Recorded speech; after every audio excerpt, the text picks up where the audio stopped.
Hey everybody, I'm Gareth Lingens and this is Smells Like Teen Spirit. And welcome back to those of you who have been here before, and a very big welcome to each and every one of you who's joining me for the very first time. In a world filled with fake news, fake people with fake body parts and fake social media profiles, the last thing you want to be is fake. In order to build better relationships with teenagers, you don't fake it until you make it. It's time to get real. So in this video, I'm going to give you 4 important reasons why you shouldn't be faking it until you make it, and then obviously give you 4 ways that you can be more real, or 4 ways that you can get real in order to build better relationships. And let's not call it relationships, let's call it real relationships with teenagers. And let's get into that right now. Now let's take a look at why you shouldn't be faking it until you make it. Reason number 1, putting the F in fake, is that being fake is a facade that will fade away.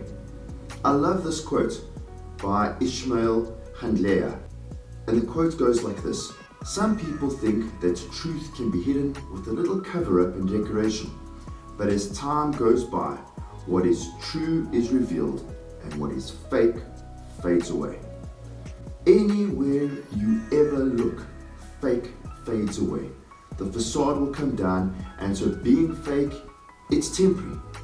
But building real relationships with teenagers is forever. Reason number 2, putting the A in fake, is an act.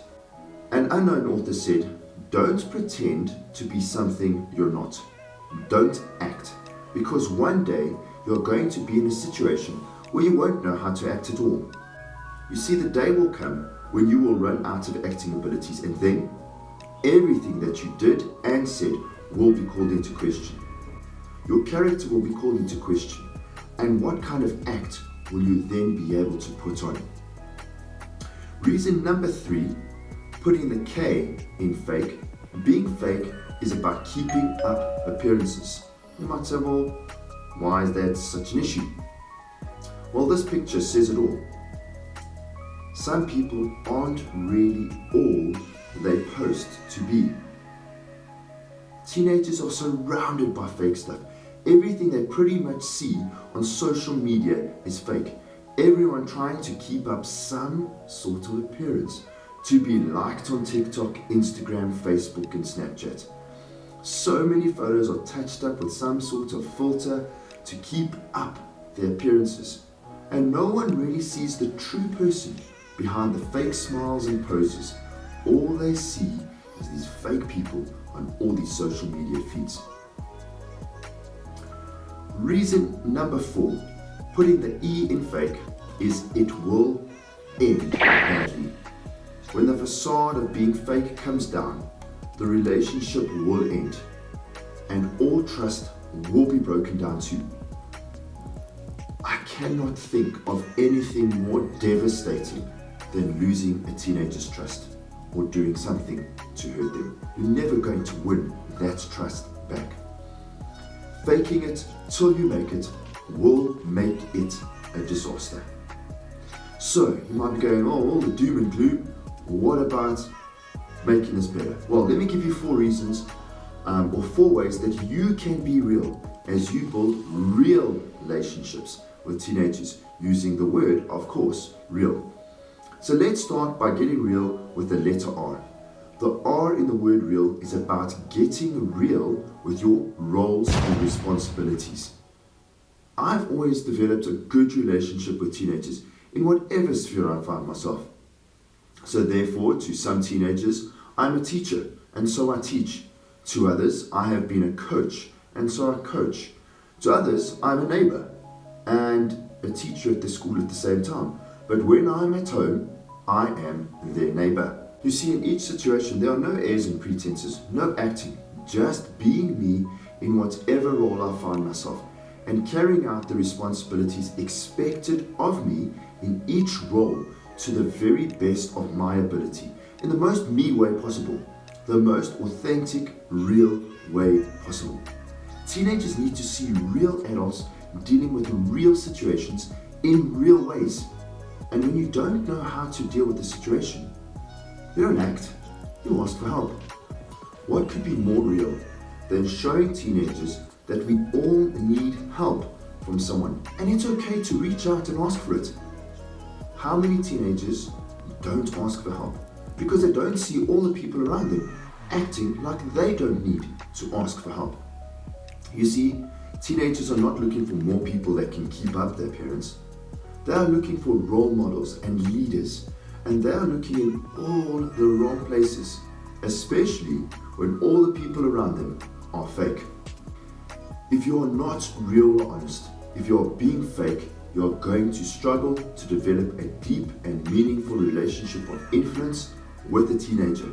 And in any deep and meaningful relationship, one critical factor comes into play: emotions. You see, the second letter in the word real is E, for getting real about emotions. You see, emotions of a teenager are probably more all over the place, more intense, more contradictory in their teen years than they ever will be at any other point in their lives. How will they know that what they are feeling is normal and manageable if you hide your emotions, or if you don't show them how you deal with your own emotions? If you don't show emotions, and if you're not real, teenagers will pick up on it, and they know that you're hiding something, and therefore not being real and honest in front of them. You are showing them that you're not human, a robot, and that is not real. That is being fake, and they won't open up to you because you are not real in front of them.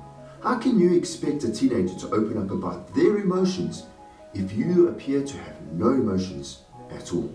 You see, teenagers need to see that you are a real person, that you struggle with your own problems, and that you have emotions and feelings, that you are a human and working through the difficulties of life too. Now, let me offer 2 words of advice here. 1, there will be times where you will need to control your expression of your emotions, and that will be determined by your roles and responsibilities, as I mentioned earlier. Number 2, don't dump or burden them with your own emotions. You see, they cannot be expected to help you manage or get through your own emotions because they're not quite ready to help you manage yours and their own emotions too. You know, I've gotten expressing my emotions wrong at times, perhaps even burdening them with them. And there are mistakes that I've made, but there are things that I can share from experience. But one thing that has taught me is the need to apologize. You see, the next letter in the word real is the A for getting real about apologies.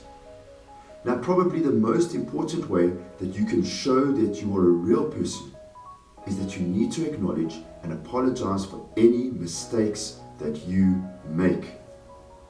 If we don't apologize for our mistakes, they start believing that no one has to apologize for their mistakes, which is becoming a massive problem amongst many adults who do not take responsibility for their own actions. The blame is always on someone else, and there's therefore no need to apologize. You will actually be very surprised at how forgiving teenagers really are, which makes me wonder if we have the same forgiving attitude towards them.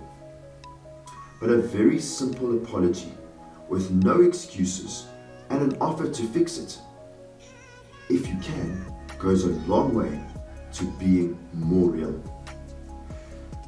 Now, before I wrap up the word real and get into the letter L, I just want to say a big thank you for watching this video. And if you have not done so already, please subscribe and click on the little bell so that you can receive notifications as to when I release new videos. Obviously, please like the video, especially if you're ready to get real, and then comment below with one of the letters from the word real that you need to work on. And lastly, please, let's help more people get real and share this video with them. Thanks so much. Alright, so let me wrap up with getting real and with the letter L in the word real. Let's get real by leading by example. In one particular hockey season, I spent a lot of time reading sports books of all kinds, but I was reading them to make me a better coach, and I was passing excerpts on from those books to the team I was coaching at the time, and passing them on whenever I wanted them to take note of something or learn something new. But you know what is extraordinary? Is how some of those team players went out and bought some of those books that I was reading to read for themselves. And some of them even went and bought the books for their parents to read. You see, and this is where I ask this question: how can we expect teenagers to read for growth, read for pleasure, and read for education, which I could do with those sports books, if we don't read? I could probably come up with heaps of different examples of where you should lead by example. But then I will probably never finish this video. If you want them to do something, find ways that you can lead by example. Don't tell them what to do, show them what to do. When starting out on a path of interacting with teenagers, ask yourself, am I faking it until I make it? Or will I do whatever I'm doing in the best me way possible? Thanks for watching, and until next time, remember this: you don't have to be perfect, you just have to be real. Cheers.